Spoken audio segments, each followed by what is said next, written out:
की चतुर्थी में लिख दिया गया है, परंतु विशेषता यह है कि इसमें गेहूं का करवा भर के पूजन किया जाता है और विवादित लड़कियों के यहाँ चीनी से करवे पीहर से भेजे जाते हैं तथा इसमें निम्नलिखित कहानी को सुनकर चंद्रोदय में अर्घ देकर व्रत खोला जाता है।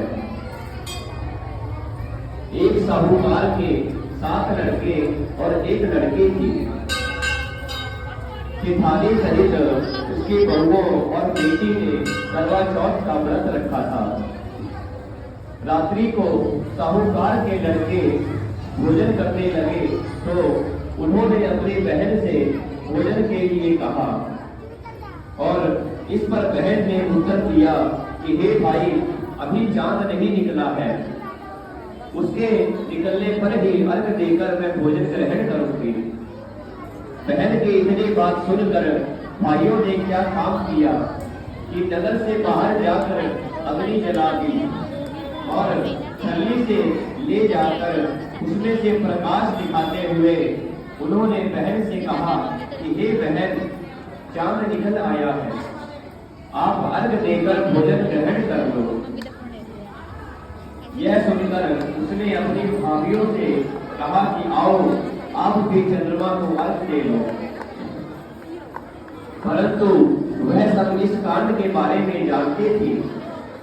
उन्होंने कहा, भाई जी, अभी चांद नहीं निकला, तेरे भाई तेरे से धोखा करते हुए अग्नि का प्रकाश छलनी से दिखा रहे हैं। भाभियों की बात सुनकर भी उसने कुछ ध्यान न दिया। वह भाभियों द्वारा प्रकाश को ही अर्घ देकर भोजन ग्रहण कर लिया। इस प्रकार व्रत भंग करने से गणेश जी उस पर अप्रसन्न हो गए। इसके बाद उसका पति सख्त बीमार हो गया और जो कुछ भी उसके घर में पड़ा था सब उसकी बीमारी में चल गया। जब उसे अपने किए हुए दोषों का पता लगा तो उसने पश्चाताप किया और श्री गणेश जी की प्रार्थना करते हुए विधि विधान से पुनः चतुर्थी का व्रत करना आरंभ कर दिया और श्रद्धा अनुसार सबका आदर करते हुए सबसे आशीर्वाद ग्रहण करने में ही अपने मन को लगा लिया। इस प्रकार उसकी श्रद्धा भक्ति सहित कर्म को देखकर भगवान श्री गणेश उस पर प्रसन्न हो गए और उसके पति को जीवन दान देकर आरोग्य करने के पश्चात धन संपत्ति से युक्त कर दिया। इस प्रकार जो कोई युवती छल कपट को त्याग कर श्रद्धा पूर्वक भक्ति से चतुर्थी का व्रत करेंगे वह सब प्रकार के सुखी होते हुए कलेशों से मुक्त हो जाएंगे। बोलिए श्री गणपति जी महाराज की जय।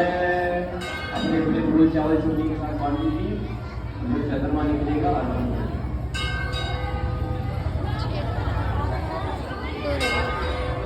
दो बार हो खेलने खाली 7 बार खेली थी ना, 5 बार हो गई खेलने का।